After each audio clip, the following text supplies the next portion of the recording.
Sistema Michoacano de Radio y Televisión presenta.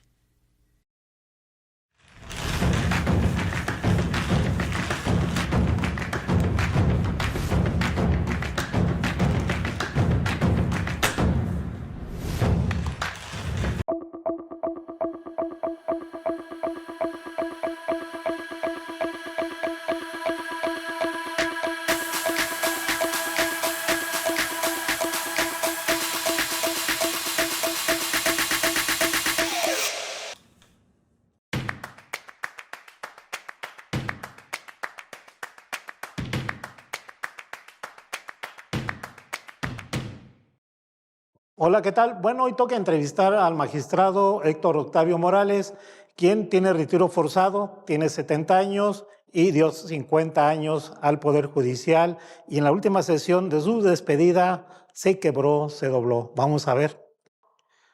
Magistrado, ¿cómo estás? ¿Cómo está, don Samuel? Bien. Un placer estar aquí acompañándolos en esta tarde. En Mula de 6. Sí, ¿verdad? Estamos con el magistrado Héctor Octavio Morales, quien recientemente, horas prácticamente, te estás despidiendo del Poder Judicial de Michoacán, después de más de 50 años estar ahí. Y yo estuve en la sesión donde aprobaron lo que le llaman ustedes jubilación, retiro forzado, obligatorio, pero te vi que te doblaste. Llegó un momento, yo pensé que ibas a aguantar porque ibas bien y de repente te quebraste. Sí, fue una emoción indescriptible realmente, porque aún y cuando estuve todos los días anteriores y sabía que iba a llegar ese momento, me estuve preparando para no quebrarme precisamente, luchar contra mi personalidad de ser una gente muy sensible, muy fácil de quebrarme, pero no fue posible, la emoción me superó. Afortunadamente retomé la posición y pude enviar el mensaje que había preparado para ese día, pero sí fue pues muchos sentimientos encontrados, el decir voy a disfrutar de mi vejez, pero el amor que se le tiene, y permítaseme decirle de esa forma, al Poder Judicial, creo que me superó mucho. Aún lo siento. ¿De tus ganas te hubieras quedado? Sí. Pero no puedes. No puedo. Es de, iba a decir una palabra, de fuerza. Sí, es la Constitución mandata que al llegar a los 70 años se tiene que retirar uno forzosamente. Pensé en algún momento, cuando se acercaba la fecha, de promover un amparo por discriminación por edad. Pero dije, bueno, qué mal me voy a ver. ¿No? Está interesante, ¿no? Sí, no me voy.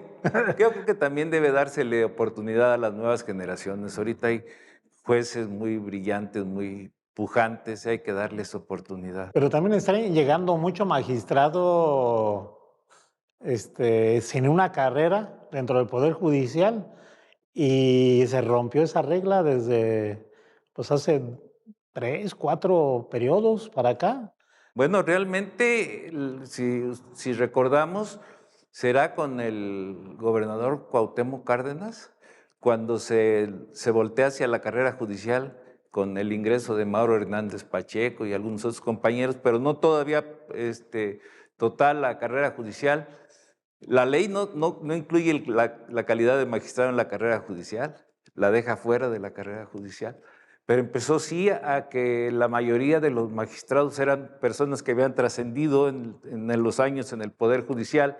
Ahorita actualmente pues habrá 1 o 2 personas que no tienen carrera judicial, pero todos los demás somos de carrera judicial o éramos. ¿Tú consideras que debe de estar la carrera judicial, incluir la magistratura? No, porque sería muy complejo también.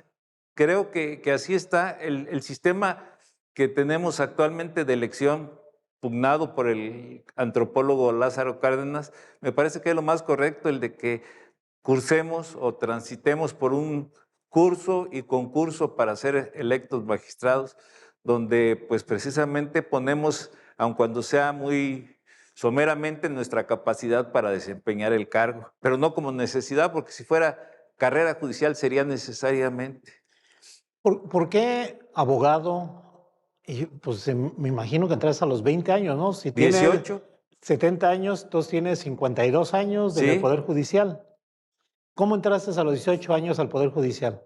Bueno, yo tuve la necesidad de trabajar, tenía la necesidad de trabajar. Y pues un familiar mío me dijo, ¿quieres trabajar? Sí, y entré al Poder Judicial en 1970, ¿De qué? de taquimecanógrafo se denominaba en ese entonces, y con la calidad de supernumerario, que era como de contrato, sin ser de base, a la Secretaría del Supremo Tribunal de Justicia con el licenciado Constantino Rojas. ¿Estudiabas y trabajabas? Entré a trabajar antes de entrar a la facultad, pero después sí estudié y trabajé. ¿Siempre quisiste ser abogado o siempre te cambió la tipo de carrera? Bueno, es que cuando llego yo a Morelia, yo traía la intención de estudiar contabilidad, pero veo que mis familiares eran gente brillante y me incliné por la abogacía, quizás con cierta ventaja, ¿no? De ver el punto donde apoyarme yo para desarrollarme, pero creo que no me equivoqué. Soy un ferviente amante del derecho. Si tú hicieras un reencuentro o digamos, una síntesis de tu infancia, ¿cómo la calificarías? Muy, muy feliz. Yo provengo de una familia de escasos recursos económicos. A mi padre le costó mucho trabajo apoyarnos en los estudios. ¿Eres de Zamora No soy o...? de la Ciudad de México. Pero, Mi mamá es de Pátzcuaro, pero me avecindé en Zamora desde 1982. pero me decías de tu papá, ¿qué? Mi papá le costó mucho trabajo apoyarnos para estudiar, con mucho sacrificio nos ayudó. Fue que yo me vine a Morelia y recibí el cobijo de la familia. ¿Qué recuerdas de la niñez? ¿Qué es lo que te parpadea? Bueno, a mí me llama mucho el sentido en este momento de mi vida veo los esfuerzos de mi padre, más que de económicos, de poder convivir con nosotros. Nos llevaba en las mañanas a correr y el pobre se cansaba, ya no podía. Mi papá era gente de edad ya cuando estábamos de 40 y tantos ¿Y tu años. mamá? ¿Qué recuerdas de ella, de tu Un- infancia? una señora muy luchona, no trabajadora, porque en esa época no se acostumbraba a que las mujeres trabajaran, pero una persona que procuraba tenernos siempre alimentados, aunque cuando fuera con las doraditas tortillas pasadas por aceite con salsa arriba, pero luchando por tenernos en buena alimentación y cuidándonos del entorno, porque era pues un barrio bravo, entonces ¿Dónde era? Tacuba, Sí, es bravo. entonces nos procuraron segregarnos de ese ambiente nocivo. De adolescente y de joven, ¿qué es lo que recuerdas? Bueno, yo estudié 3 años en el Politécnico, la que era la prevocacional equivalente a la secundaria, y tengo gratos recuerdos porque, pues más que estudiar en los 2 últimos años, me dediqué más al deporte. ¿A qué? Jugaba fútbol y voleibol ahí en la prevocacional. Me vine a terminar en la secundaria aquí a la entonces secundaria de la universidad, que estaba en San José el último año, cuando se inauguró la prepa número 2. Y pues muy, muy a gusto, muy feliz. Me recuerdo con agrado que a pesar de que fui muy, muy inquieto, me dediqué a estudiar y fui, pues si no un excelente, sí fui un buen estudiante. ¿Eras mujeriego? No fui muy mujeriego, no fui mujeriego. ¿Bebedor? Bebedor sí, lamentablemente tuve problemas de alcoholismo. Vamos a un receso y regresamos contigo. Cómo no, con Estamos mucho gusto. entrevistando a Héctor Octavio Morales, magistrado que recientemente tuvo un retiro forzado del Poder Judicial.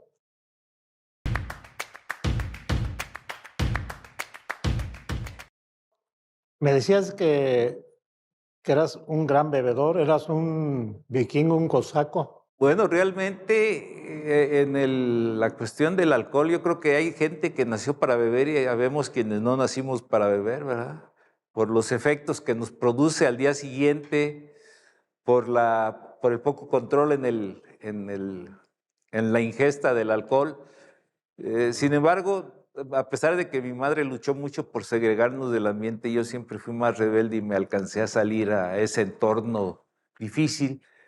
Cuando vengo a Morelia, viví en la casa del estudiante, ¿En cuál? en la Nicolaita, la que está ahí donde era la femenil, Ah, sí. en Madero, solo, como que se desajusta uno emocionalmente, entonces me dio por la copa, pero afortunadamente llegué a una buena edad donde dejé de beber. ¿A qué es buena edad? ¿Qué año es? Cuando tenía unos 30 años, ¿Totalmente? sí, ¿Alcohólico anónimo? Bueno, no tan anónimo, no pero tan anónimo, pero sí leo el programa y cosas de esas cuando hay para terminar necesidad. esa parte porque no tenemos mucho tiempo para que nos relates qué es lo que te arrepientes de tu infancia, qué es lo que te arrepientes de tu adolescencia o juventud, qué es lo que tú hubieras querido hacer y no pudiste por circunstancias. Yo realmente parece vanidad o soberbia, pero no hay actos de que yo me arrepienta, porque le digo, mi infancia fue feliz al lado de mis padres, con las limitaciones propias, pero muy feliz la vida con mis padres. La juventud, pues la viví plena, aun cuando solo, y todo eso me sirvió para madurar en muchos aspectos, y siento que hice las cosas bien, que hice lo que me correspondía. Cuando empecé a trabajar pude ayudar a mis padres en algunas situaciones, entonces me siento satisfecho de esa etapa.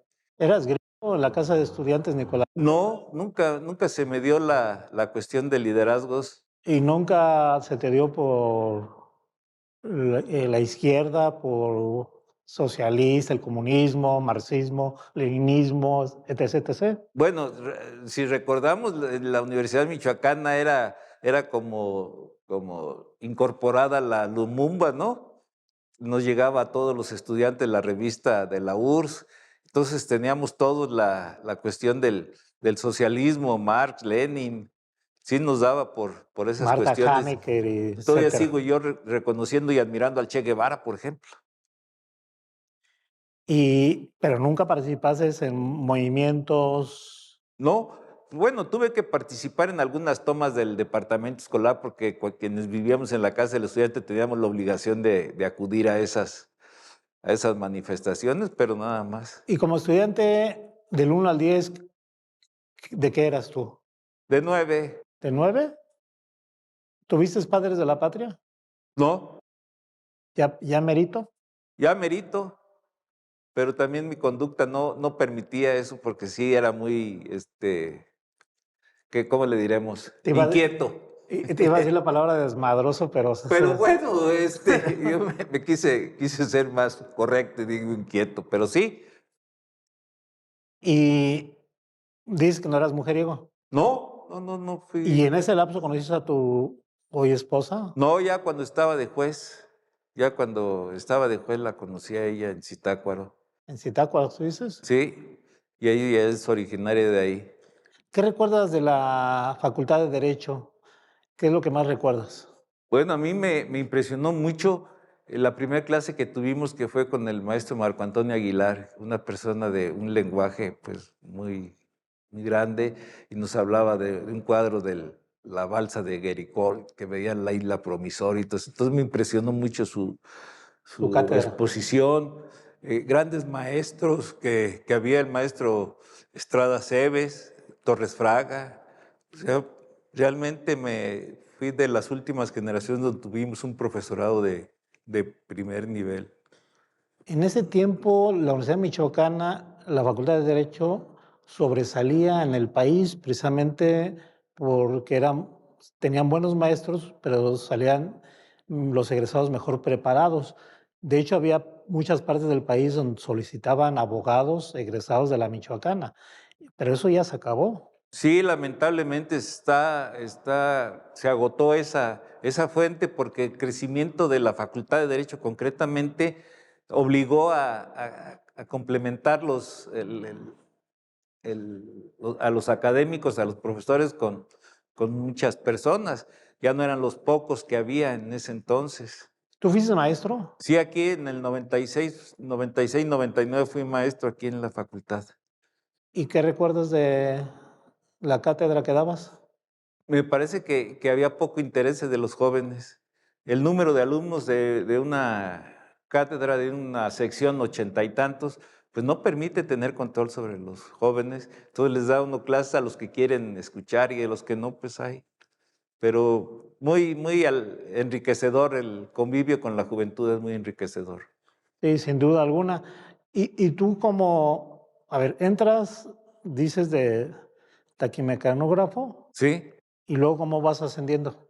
Se terminaron los supernumerarios y me fui de conserje al cuarto penal cuando estaba aquí ¿cómo se llamaba? Aquí pues antes del Libramiento, y estuve como 15 días de conserje en el juzgado cuarto penal. Y ¿Qué hacías de conserje? como yo no podía ir a hacer el aseo, me dividí el sueldo con un compañero. Él hacía el aseo y yo en la tarde, y yo llegaba de la escuela y me ponía a coser y a ir por los refrescos y a limpiar lo que se caía y cosas de esa naturaleza. ¿Y luego qué pasó? Me llevan de notificador al juzgado primero civil con el licenciado Mercado Guido, un agente entrañable, y de ahí ya actuario en el mismo juzgado primero civil, y después secretario del mismo juzgado. Todavía no concluía los estudios y fui secretario del juzgado primero civil durante 3 años, y me titulo el 6 de julio de 1976, y en agosto me designan juez en Tanuato.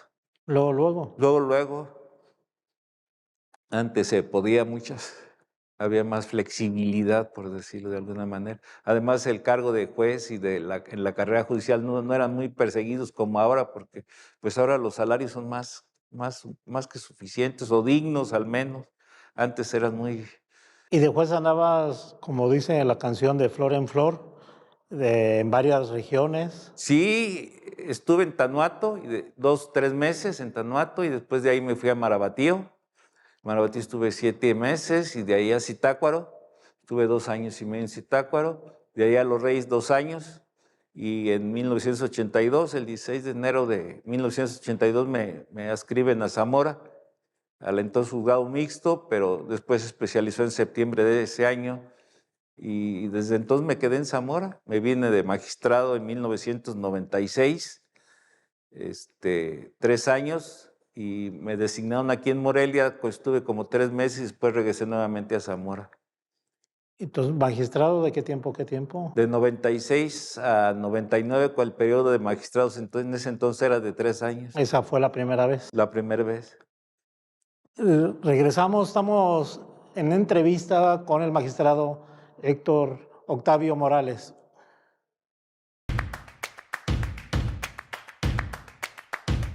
Y bueno, Héctor, primero dices, ¿en qué año dices que fuiste magistrado la primera vez? En 1996, en febrero de 1996 a febrero de Y 1999. si es uno así muy abierto, ¿cómo llegas? Porque a veces hay la impresión de que si no tienes en aquel tiempo el aval del gobernador, no llegabas. Tenías un padrino político, necesitaba uno el empujoncito, como dicen.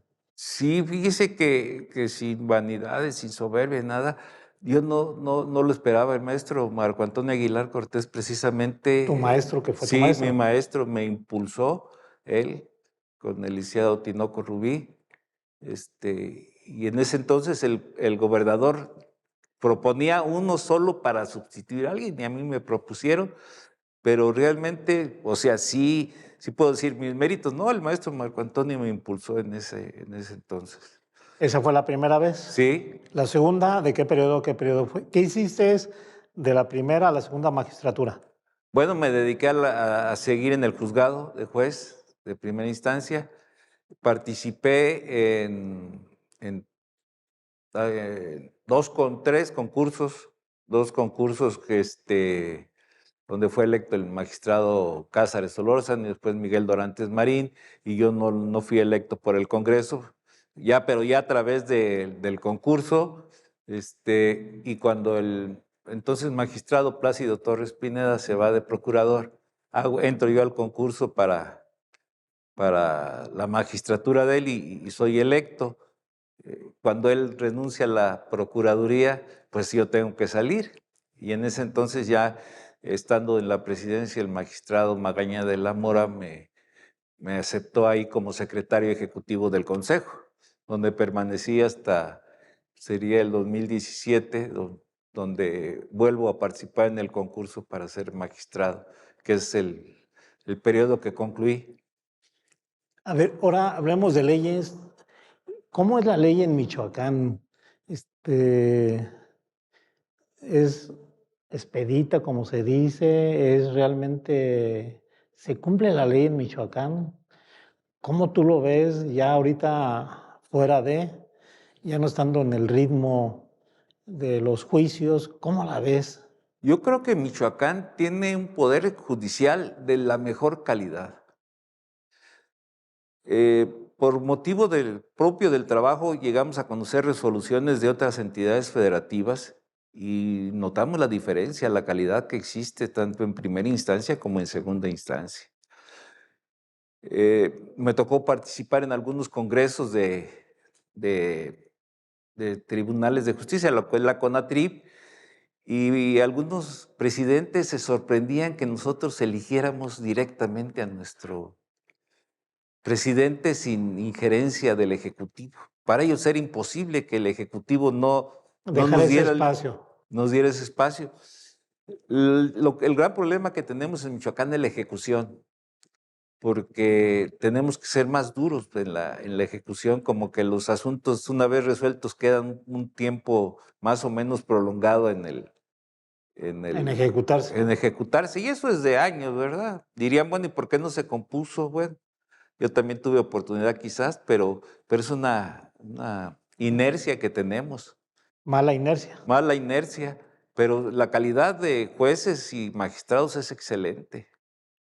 ¿Cuál crees que sea la percepción de la gente en la impartición de justicia? ¿Crees que sea buena? Del 1 al 10, ¿tú cómo la calificarías? ¿O cómo la califican la sociedad? Sí, ¿Cómo la sí. veo yo que la califique la sociedad? ¿Cómo tú crees que la ve la sociedad y tú cómo la ves? Bueno, yo la veo excelente, pero la sociedad no nos da grandes calificaciones. Con mucho trabajo llegaremos al 8. ¿Por qué? Porque siempre hay intereses encontrados, precisamente lo que da lugar a la intervención del Poder Judicial, el conflicto de los intereses entre los particulares, de tal suerte que siempre hay un vencido y un vencedor, al menos en el derecho civil. La materia penal, pues la víctima, el victimario. Entonces, el que no obtiene sentencia de acuerdo a sus pretensiones califica mal. Yo les decía en alguna ocasión, si yo tuviera la cuarta parte del dinero que dicen me dieron, pues yo ya estaría pero feliz de la vida. O sea, esa es una mala práctica que se tiene en la sociedad de decir, necesito dinero para esto, necesito dinero para lo otro. Y eso es mentira. El Poder Judicial trabaja sin más interés que hacer su función. Y en ese sentido, ¿tú consideras, tú sales con la frente en alto? Yo me siento que sí.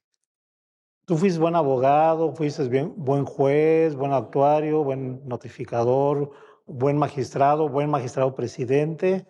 Yo creo que sí, la magistratura en la presidencia es algo que no quedo del todo satisfecho, porque precisamente pues se requiere tener perfiles, pero considerando que lo pudiera tener, se me tocó un periodo muy complicado, pandemia, escasez de dinero, muchas cuestiones que no permitieron que se concluyeran los ideales que teníamos o los proyectos que se tenían en un momento para hacerlo. Zamora, Lázaro Cárdenas están inconclusas. Sí. Claro que hicimos algo importante como creo yo es haber inaugurado, bueno, no inaugurado, poniendo en funcionamiento el de Mil Cumbres, el sistema de justicia penal allá en Mil Cumbres, que eso ha evitado que se trasladen los internos. Otro Zaguayo, pues es una obra excelente esa que se hizo. Entonces sí hay cosas buenas. Si tú me dijeras que tus decisiones como juez, como magistrado principalmente, han sido imparciales, los fallos han sido los adecuados, como que no la creería de todo, pero tú me dirás, ¿te arrepientes de una resolución que hayas tenido y que te haya fallado? Y que te digas, no era por ahí el asunto, lo dejé preso o lo dejé libre y no debió haber sido así. Bueno, cuando se es juez de primera instancia, a través de los recursos, pues los señores magistrados resuelven y en las ocasiones que revocan, lee uno las sentencias y sí es cierto, no tomé en consideración esto, debo de tener cuidado, esto y esto. ¿Te pasó a Pero, ti? ¿eh? ¿Te pasó a ti? Sí, sí me ¿En llegó qué a pasar. caso? No recuerdo así ¿Y no exactamente. lo remediaste? No, bueno, ya aprende a uno que buscar en ese punto, ya es eso. Otras veces dice, bueno, el señor magistrado dice eso, pero no es cierto. El señor magistrado es el que está equivocado. De juez, de magistrado es una situación que debe de ser uno muy consciente de la determinación que se tiene para que no se cometan hierros que puedan dar lugar a la concesión del amparo por parte de los tribunales colegiados o jueces de distrito. ¿Y una resolución que hayas tenido y te deje satisfecho, que digas, esto sí vale la pena?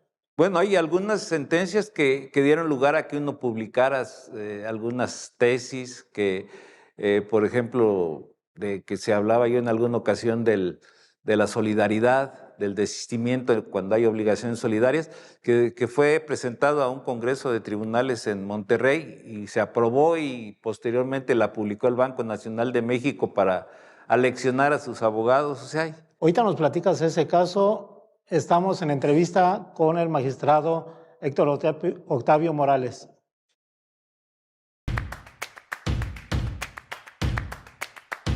Y bueno, te estaba pidiendo que nos contaras ese caso extraordinario que deja antecedentes o que resaltan. Eh, de manera genérica, ¿nos puedes decir de qué se trató? Lo que sucede es que las obligaciones solidarias donde los dos deudores, el aval y el deudor principal, están obligados al pago del todo.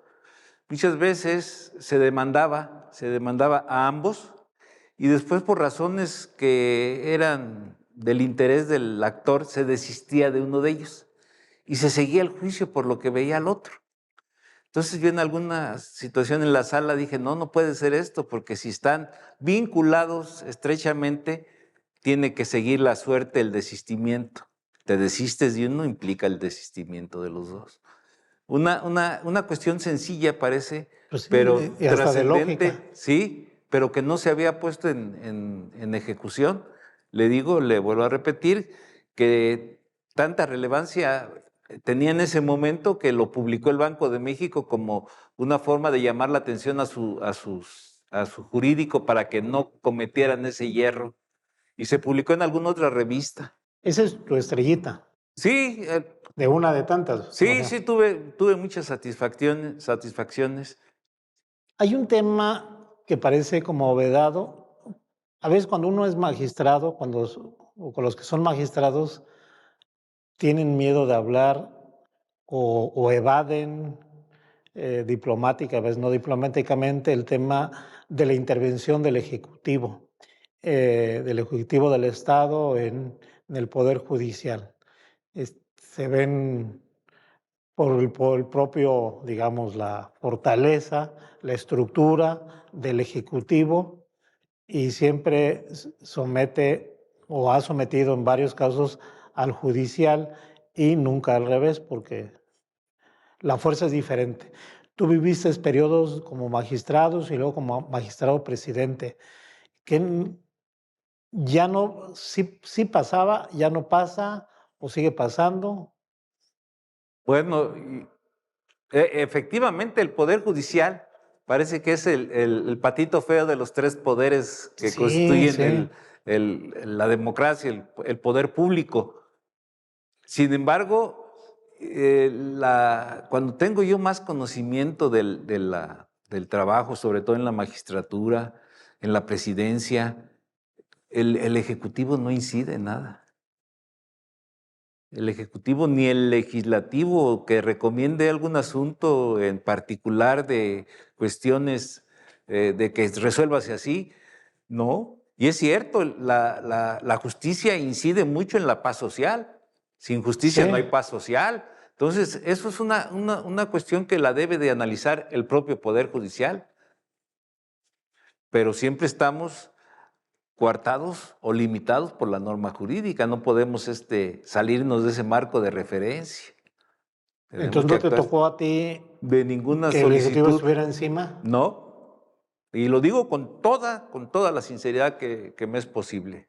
Fíjate que yo siempre tengo la duda por qué hay casos de vandalismo, hay casos en el caso, por ejemplo, de los normalistas, el caso del llamado Magisterio Democrático y el caso de organizaciones indígenas, y son cuestiones que están a la vista, como dicen que de facto pues deben ser sancionados, y vemos que no hay impartición de justicia en ese sentido y que se les deja hacer y deshacer.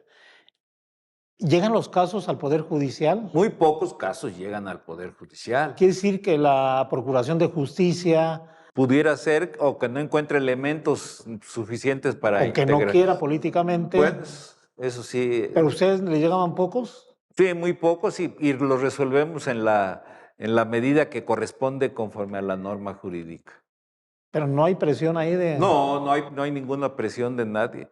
Yo siempre, por ejemplo, con el señor fiscal en la presidencia tuve una relación de mucho respeto, mucho respeto y de amistad, claro está, pero de respeto institucional. La pregunta pareciera ser muy simplista, pero hay organizaciones indígenas, sociales, sindicales casi no. Bueno, sí, la propio llamado Magisterio Democrático, que hablan de presos políticos. Es una frase, presos políticos, una composición de dos palabras trillada, es demagogia, porque hablan de presos políticos.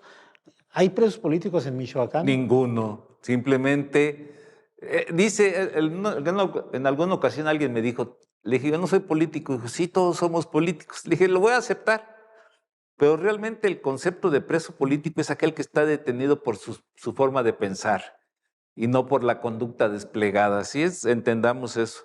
Y quienes están detenidos, si bien es cierto que es porque manifiestan eh, sus necesidades o sus deseos, lo hacen extralimitándose y cayendo dentro del marco de un delito, dentro del tipo de un delito penal. O sea, no te sanciono por tu forma de actuar. ¿Se acuerda usted de aquel delito de disolución social? Sí. Ese sí pudiéramos decir que era de tipo político.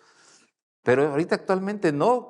Por ejemplo, si el maestro fulano de tal no se le priva de su libertad o se le sujeta, se le vincula a proceso por su forma de pensar, se le sujeta a proceso por los hechos realizados en la expresión de sus ideales o de su forma de pensar, pero no existen presos políticos. Algunos últimamente se ha hablado de ellos, pero no. Más bien politizan ellos la situación.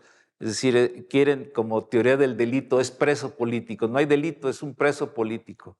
Sí, y el hecho de que usen la palabra preso político para ellos denota y quieren dar a entender a la sociedad que es una injusticia. Sí. Su detención, su encarcelamiento.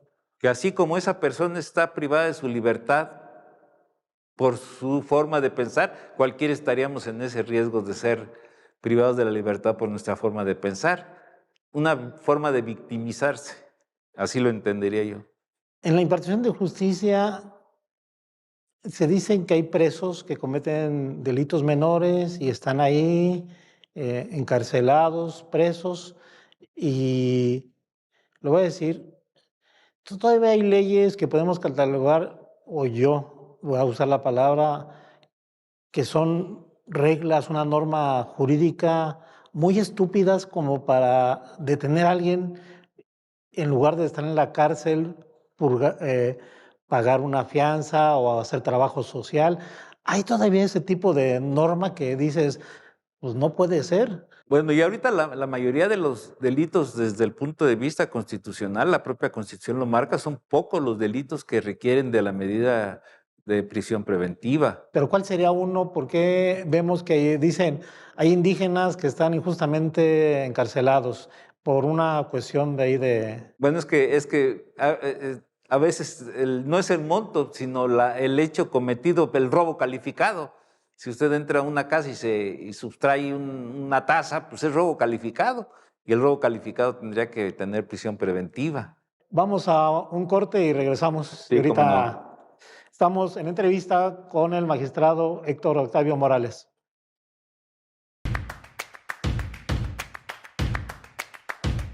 Me ibas a responder. Bueno, es que debemos de considerar que hay prisión preventiva oficiosa y otra no oficiosa, que es a pedimento de la Fiscalía. En esta última es donde el juez debe de asumir una cuestión sensible, de ver la peligrosidad de la persona, el riesgo en que se colocaría la sociedad, la necesidad de que ese individuo, esa persona, estuviera privado de su libertad. Otras sí son por mandato legal, por mandato de la Constitución, el homicidio, el Y no feminicidio. hay lugar a dudas ahí. O sea, lo No, tienes que aplicar y ya. no hay forma de decirle, bueno, a él no se lo aplico, tiene que aplicarse. Y la interpretación, por ser gente humilde, porque lo hizo por una... ¿Eso vale chetos? No, eso es de tomarse en consideración al momento de graduar, establecer el grado de culpabilidad de la persona, donde se hace un análisis de todas las condiciones que rodearon la comisión del delito. Es en el momento de imponer la sanción correspondiente. ¿Hay casos de presos que están ahí de manera injusta? Bueno, yo creo que sí, porque si no, no habría sentencias absolutorias. Porque no podemos partir de que toda persona que está privada de su libertad pues es responsable. Al contrario, la presunción de inocencia. Se presume inocente hasta que en la audiencia de juicio no se determina su responsabilidad, su culpabilidad. Regresemos lo que hablamos al principio sobre qué es un retiro forzado.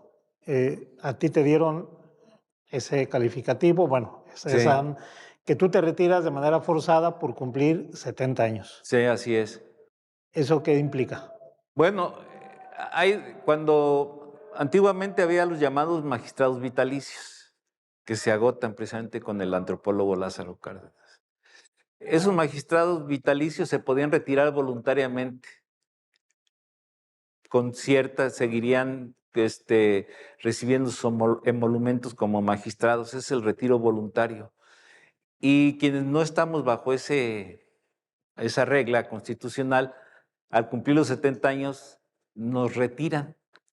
Yo creo que percibe la Constitución, el constituyente del Estado consideró que después de los 70 años tenemos ciertas dificultades para realizar nuestro trabajo, y lo digo sinceramente, ¿no? Tanto física como mentalmente.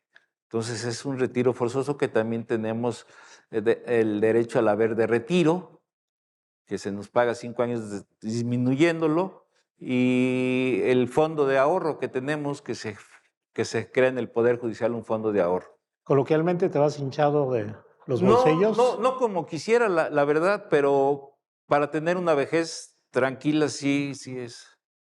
No puedo decir que no. ¿Son privilegiados los magistrados?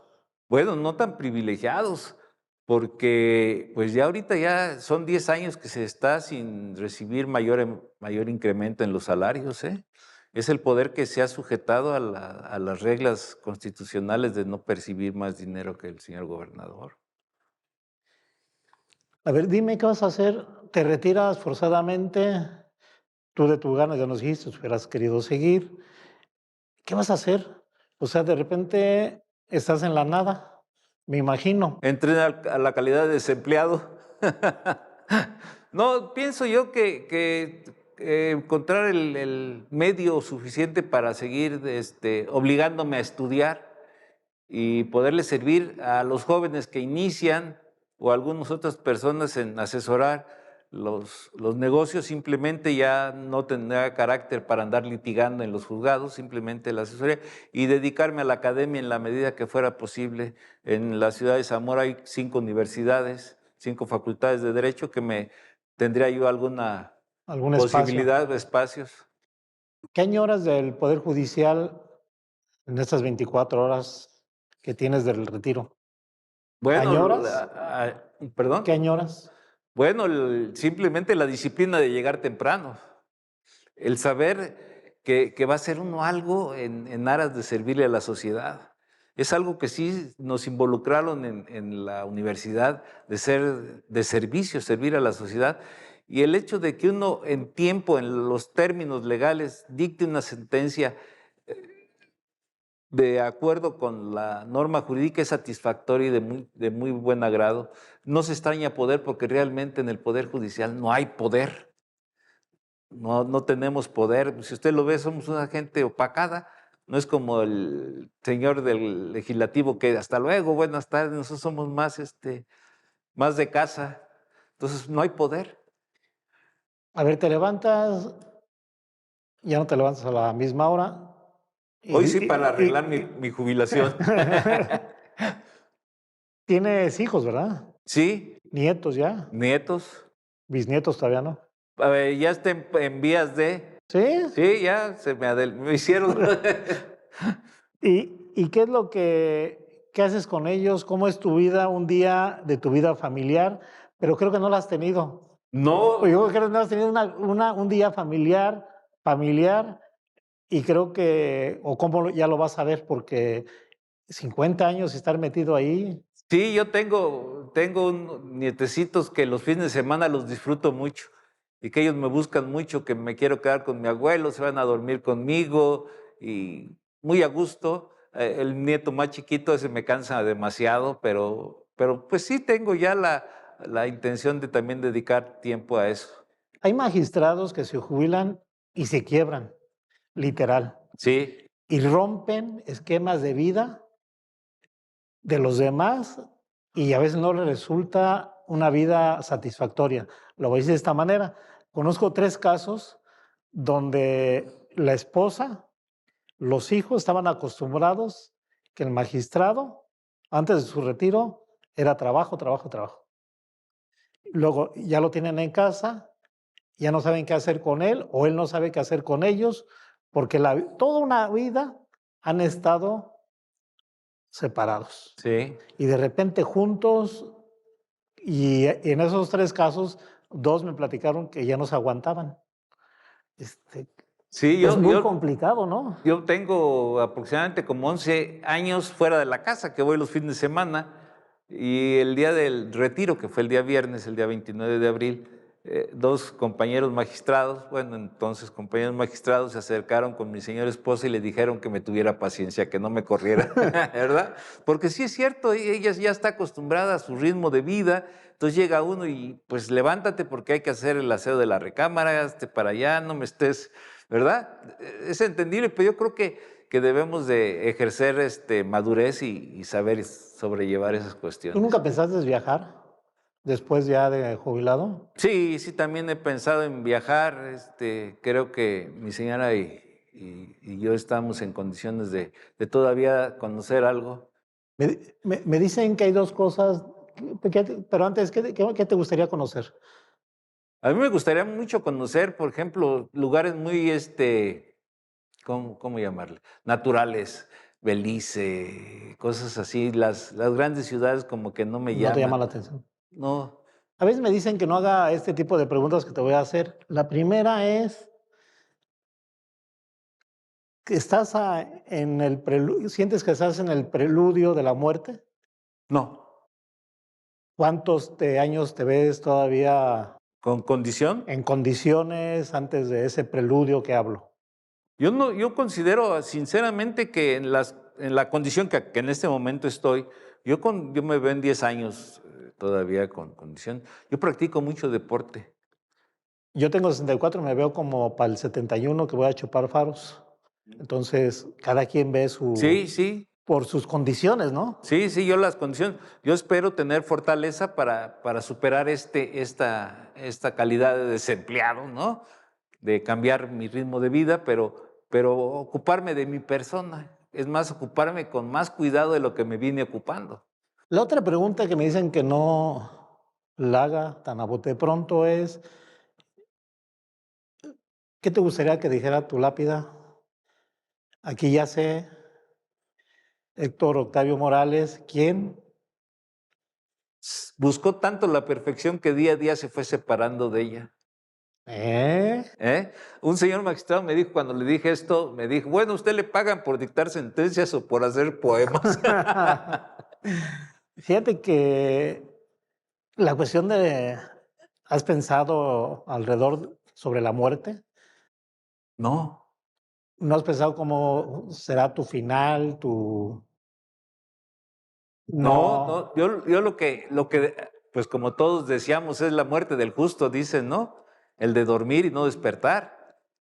Pero pues ese no está en nosotros, sino en la salud y quienes tienen creencias, pues en la cuestión de la fe, ¿no? bueno, pues llegamos al final, magistrado Héctor Octavio Morales, te agradecemos y esperemos que tengas esa vida de jubilado lo más placentera posible. ¿Y cuál sería tu última frase de la entrevista sobre este punto, sobre tu existencia? ¿Cómo la resumirías en una frase? En buena fe. Bien, agradecemos su presencia, su escucha, que nos haya visto. Muchas gracias.